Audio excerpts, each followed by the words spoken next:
Hello, welcome to the Mechanic Cooks. Today I'm cooking citrus marinated oven braised pork shoulder. It's delicious. Pork shoulder marinated in orange and lime juice, then slowly cooked in the oven till moist, tender, and melt in your mouth delicious.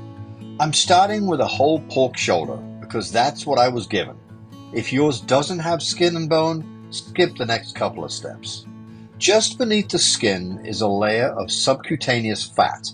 It's actually where most of the fat on a pig is stored. Using that as a guide, separate the skin from the meat. It's a bit of a job, but worth it.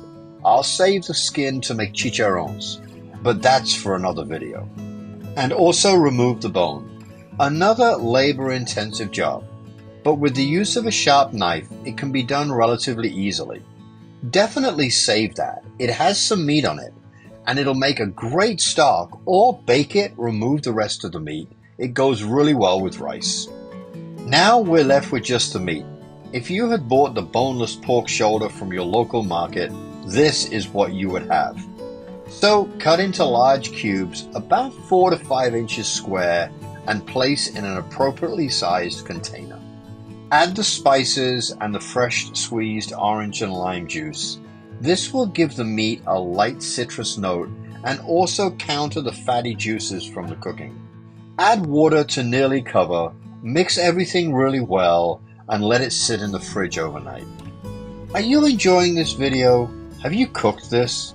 Please leave a comment. I'd love to hear from you.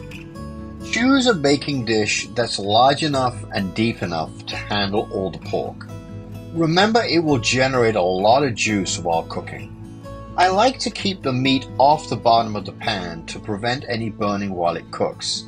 And there's nothing better than a large onion cut into rings and spread on the bottom of the pan to do this.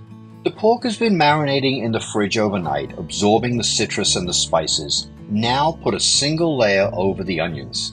If everything doesn't fit, just prep a second pan.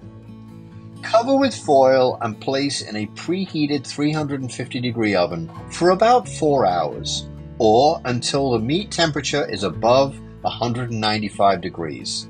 That is the temperature when all the connective tissue breaks down and the meat becomes moist, juicy, and tender.